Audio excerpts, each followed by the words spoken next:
Alright, boys, good evening and welcome to Week 7's edition of your Commissioner's Write-Ups, but in video form because I'm tired of writing all of that. So, Week 6, we had two of our winless teams finally win, so everyone give a round of applause for Diamond and my dad. Proud of you guys. You finally figured it out. So, this week we had a couple of our matchups. We had Ernie lose 131 to 95, leaving 25 points on his bench with Spencer Ware, who that's the questionable not start of the week, and then another 16 points with Alshon Jeffrey. But not that that would have helped him because he still would have had 124 points only, and David Johnson lifted me well above that. His team just didn't perform this week. So Nico won 147 to 95 this week against Keener. In the second week in a row that Keener has scored exactly 95 points, and his second week losing in a row by not scoring over 100 points. A little bit of a rough patch for Keener. Nico, on the other hand, his team, scary stat, he has scored 140 points in every week except for 2 weeks, and he scored 130 points in every week except for 1 week. And that is the week that he had his only loss. So he's just, think of that as he continues to dominate everyone, except for myself. OB had a loss this week and gave Diamond his first win. He had a Steelers defense in that scored him -4, and I'm not even sure why he's still starting the Steelers defense because we all know that they're trash. Hopefully he's smart enough to pull them out this week because we're going to get another example of that when Brady and Gronk torch them like they did last season. Diamond got 31 points from Brandon Cooks this week, which kind of coincides with Nico's big performance from Drew Brees. He got 42 points from Drew Brees. Nico also got 30-something points from Shade McCoy, who was all over the place. But back to Diamond, he finally got his big performance from Gronk that he's been waiting for all season. Gronk got a touchdown as he was all over the field with the Bengals trying to team up on Martellus Bennett this week. I think we're going to get a lot of these performances going back and forth between Gronk and Bennett with whichever team that they decide they're going to try and whichever player they're going to try and double team up on this week. So look for more of that in the future. Dodson was the biggest loser of the week, and it could have been really ugly because Dodson, his own bench outscored him. And then he also scored less than every single person's bench in the league except for my bench and OB's bench. And my dad could have had the potential highest score in the league ever through 6 weeks, but he just doesn't know how the fuck to set his lineup.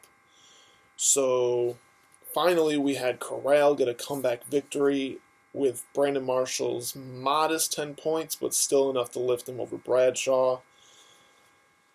He had Julio and Christian Michael as his top performers. And then let's get into the standing.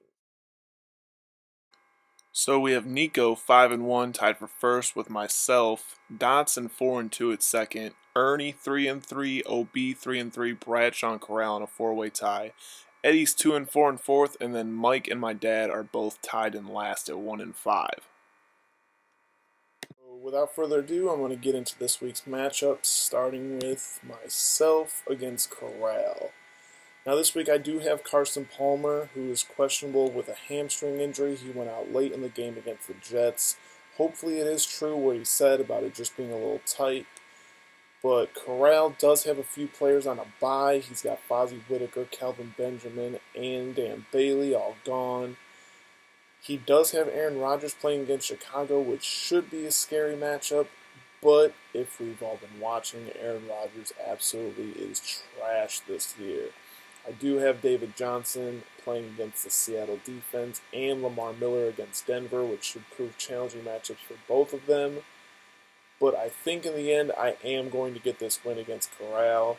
He did have a good win this week. He came back on Bradshaw, but unfortunately, he's going to fall 2, 3, and 4 this week.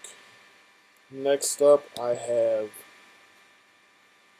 our very own young Ernie, back to the future, playing against his somewhat nemesis, Keener. A lot of shit talk going back and forth between these guys. And Ernie, his top scorer, Ezekiel Elliott, is on a bye week this week. And he's been starting Crowell for whatever reason. Hopefully he's smart enough to put Spencer Ware in this week. I know Crowell is a top rusher in the league, but he's also been playing like ass and didn't really help Ernie much this week. He does have T.Y. Hilton and Andrew Luck against Tennessee, which could prove to get him a lot of points. And then here's where I think Keener is going to get a lot is he's got Tom Brady and Julian Edelman playing against Pittsburgh, which has been an absolutely horrendous defense this year. Miami just destroyed them. And on top of that, he's got Jordy Nelson at Chicago, which is only going to do well if Aaron pulls his head out of his ass and plays like he's supposed to. Eddie does have Ryan Matthews playing against Minnesota, which is a scary matchup for any of his players. Maybe we'll see some lineup changes from these two. And I think Keener's going to pull up the win this week to pull himself even with Ernie. Next up, we have Nico versus Oblander, and this isn't even a fair matchup. Nico's been putting up a ton of points every single week in different ways. He does have Antonio Brown playing against New England.